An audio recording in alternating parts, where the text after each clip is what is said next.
John Darling pierde la cabeza. 40 hombres de la tropa de Darling, jinete más, jinete menos, cruzaron por el puente sobre el río Tamazula, siguiendo las huellas claras e inconfundibles, por más que los perseguidos habían intentado borrarlas barriendo el suelo con ramas y con mechones de pasto seco. Llevaban la orden de no dejar vivo a ninguno de los bandidos que hallaran del otro lado. Una fuerza parecida se partió en 2 pelotones que comenzaron a rodear el cerro donde Jesús y los suyos estaban reunidos y postrados en la cumbre. Al ver este movimiento que tanto le convenía, Jesús apoyó su mejilla sobre la culata del Mauser que había conseguido en algún botín de la diligencia. Era un fusil largo y hermoso, mucho más potente que las carabinas de los rurales y más preciso también. Cerró el ojo izquierdo y, calculando la dirección y la velocidad del viento, apuntó con mucho cuidado. El atado de cartuchos en el soporte del puente no era demasiado visible desde ese ángulo, y menos a esa distancia. Contuvo el aliento y oprimió el gatillo con mucha suavidad.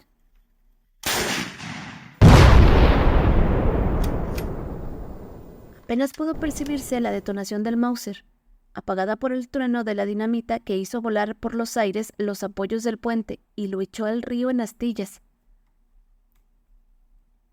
Los hombres de Darling se tiraron al suelo por puro reflejo. Los que habían quedado aislados del otro lado del torrente se quedaron allí, con la cara oculta por los altos pastos, esperando a que pasara la tempestad y notando, preocupados, que un fuerte olor a petróleo saturaba el pastizal. Los que quedaban cerca del comandante, asustados por la imperiosa voz de su capitán, se pusieron de pie nuevamente, oteando las cimas para averiguar de dónde había llegado el impacto. La mitad del plan que aún se podía realizar fue llevado con premura. Un pelotón partió a galope tratando de alcanzar la espalda del cerro. El otro, guiado por Darling, embistió de frente castigando a los caballos para internarlos entre los árboles. Jesús miraba complacido el desorden que había provocado. Sus muchachos, esparcidos estratégicamente a lo largo de la subida y disfrazados con hojas de plátano para confundirse con la maleza, guardaban un silencio temeroso, rezando y encomendándose a todos los santos para que funcionara el plan de su jefe. En cuanto a la caballería que intentaba tomar la parte trasera de la loma, se perdió de vista.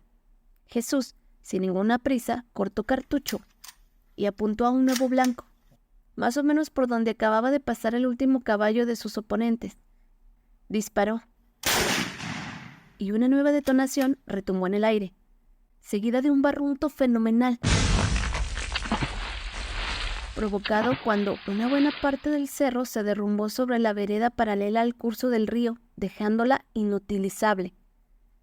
Con eso el escuadrón quedaba totalmente neutralizado, pues esa brecha estaba cerrada por un precipicio de roca sólida, a cuyos pies bramaba la corriente. Los había dejado encerrados en un incómodo y estrecho corredor. Abrió el cerrojo del Mauser y un casquillo humeante saltó al suelo. Cargó de nuevo y apuntó. Esta vez a un objetivo situado muy cerca de la cordada del otro lado del río. Otro paquete de dinamita estalló.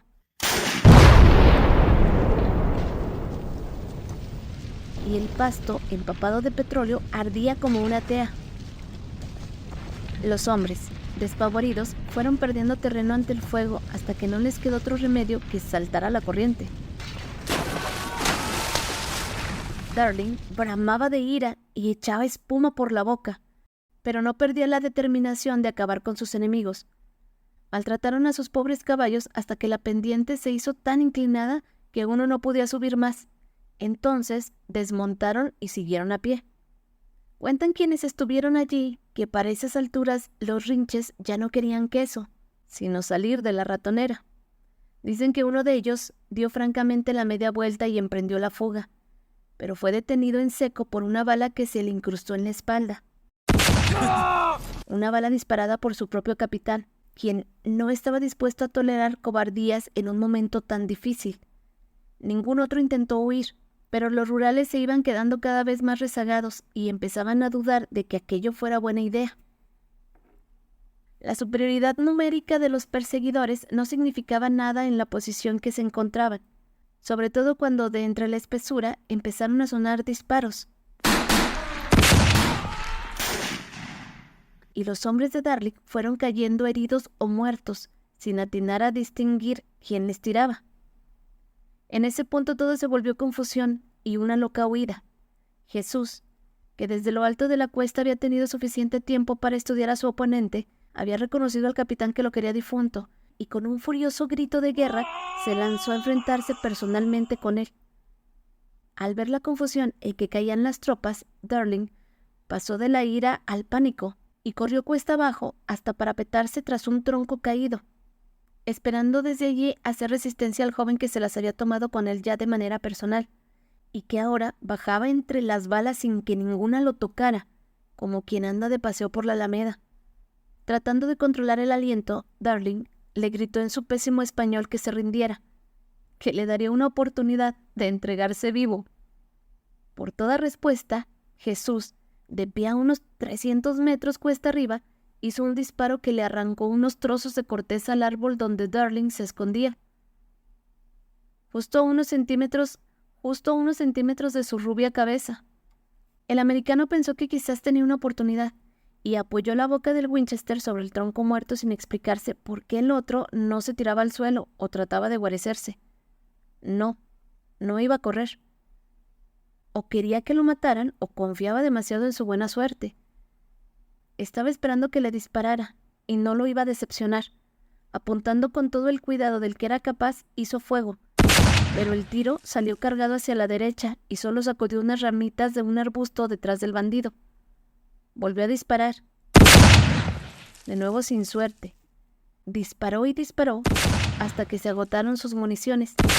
Las balas parecían esquivar el delgado cuerpo del forajido. Un temblor irreprimible se apoderó de las manos del Rinche cuando Jesús cortó cartucho y disparó un tiro que le voló el sombrero. Darling comprendió que si se quedaba allí no duraría mucho vivo. Corrió como nunca en su vida tratando de alejarse lo bastante como para quedar fuera del alcance. Nuevamente sonó un disparo que le arrancó de cuajo la charretera. La melena amarilla se agitaba al viento cuando perdió la otra charretera. Un disparo más y se quedó sin el tacón de la bota izquierda. Luego fue el otro tacón y finalmente un disparo que apenas alcanzó a escuchar le voló un pedazo de la oreja izquierda. Sin parar su carrera se llevó la mano a la herida. La sangre le corría por el cuello y se le enredaba entre los cabellos. No pensó en los hombres que dejaba atrás, ni en su reputación, mucho menos en la jugosa recompensa que le habían prometido. Corrió hasta Culiacán, corrió hasta la estación del tren, y dicen que siguió corriendo hasta llegar a la frontera, donde se hizo viejo contándole a todo el que quiso escucharlo cómo se batió en una fenomenal batalla contra un infinito ejército de bandidos salvajes. Nada de esto lo podemos saber de cierto, porque el hecho es que cuando Jesús abatió el cerrojo del Mauser para apuntar a la oreja derecha, el Rinche ya no estaba a la vista y ninguno de los personajes del relato volvió a verlo jamás en la vida.